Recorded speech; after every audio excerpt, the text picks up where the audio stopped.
కుదరిల్లులాగా వడ్డించిన విస్తరలాగా తెలంగాణ మీకు అప్పచెప్పింది. ఎన్నిట్లలో నంబర్ 1 తెలంగాణ. మంచినీళ్ళ సప్లైల నంబర్ 1, కరెంట్ సప్లైల నంబర్ 1, పర్ క్యాపిటల్ తలసరి ఆదాయంలో నంబర్ 1, రాష్ట్ర స్థూల ఉత్పత్తి జిఎస్డిపిల నంబర్ 1. ఎన్నిట్లలో కేంద్ర అవార్డు రావాలి. అంత బాగా చేసిన తెలంగాణ 2.5 ఏళ్లలో ఇలా ఎవ్వని మాట్లాడించినా రైతులను మాట్లాడితే గొడవ వైడుతున్నారు. నాశనం అయిపోయిందన్న చెడగొట్టుకున్నాం. మా చెప్పుతున్నాం మేమే కొట్టుకుంటాం ఓటును వాళ్ళు కొంతమంది బాధపడి. ఎందుకు ఎంత మంచి కడుపులో చల్లగదల కూడా రైతులకు ఎట్లుండే, ఎంత బాగుండే. కరెంటుకు బాధ ఉండేనా, నీళ్ళకు బాధ ఉండేనా. యూరియా బస్తాలు ఏ శాతం అయితే లేదా ఈ ప్రభుత్వానికి. యూరియా బస్తాలు కావాలి రాబోయంటే యాప్ పెట్టినా ఉంటాడు. దుకాణంలో లేకపోతే యాప్లోకి వెళ్తాయా? ఈ దమ్ముంటే తెచ్చి దుకాణంలో పెట్టాలి కానీ ఆ యాపులు పట్టుకొని తిరిగితే కాళ్ళకు వాపులు వస్తాయి. బస్తాలు మాత్రం దొరుకుతలేవు. నిజమేనా నేను చెప్పేది? యాడ చూసిన ఎరువు బస్తాలు కూడా శాతం కాదు ఆఖరికి. అంతకుముందు కాంగ్రెస్ గవర్నమెంట్ ఉన్నప్పుడు అట్లే ఉండే. పోలీస్ స్టేషన్లో పెట్టి అమ్మిండ్రు యూరియా బస్తాలు.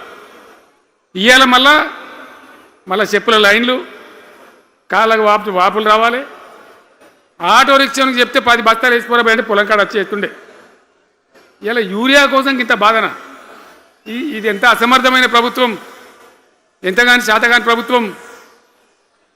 అన్నిటికీ బాధనే కదా. బంగారం లాగున్న రైతులు ఎంత ఆనందంగా ఉండే. వానాకాలం పంటలు పండితే తడిసిన ధాన్యం కాడికెళ్ళి కొని మొత్తం బ్రహ్మాండంగా రైతులకు డబ్బులు బ్యాంకులు వేసేది, మధ్య దళారు లేకుండా. మా గంగుల కమలాకర్ వేసేది, చేయి మీద కూర్చున్నాడు సివిల్ సప్లైస్ మినిస్టర్గా. కొట్లాడి తీసుకుపోయి వేసేది. రైతులకు ముందుగా పోవాలి, వాళ్ళు పోయి మళ్ళీ సెకండ్కి పని చేసుకోవాలి. ధాన్యం అమ్మిన డబ్బులు వచ్చేది, ఇటు రైతు బంధు పైసలు వచ్చేది. రైతులు మోతాదు లేకుండ్రి మంచిగా పని చేసుకున్నారు. ఇప్పుడు ఏమైంది? ఎరువు అనే యాపు, రైతు బంధు కోసం మొగులు చూడాలా, అది నెలకో ఎకరానికి వస్తుంది.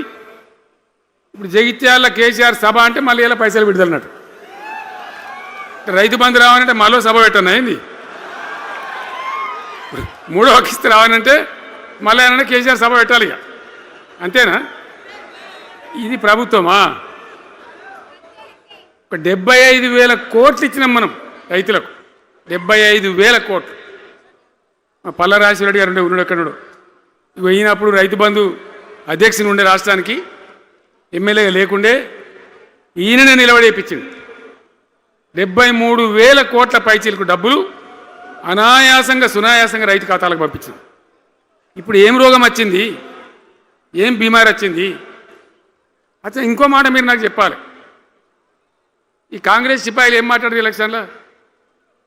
కేసీఆర్ అంటాడు చక్కగా చేస్తలేడా, మేము చాలా సిపాయిలము, చాలా అనుభవం ఉన్న పార్టీ మాది, బ్రహ్మాండంగా చేస్తాం, మీకు 6 చందమామలు 7 సూర్యులు పెడతామన్నారు అన్నారు కదా.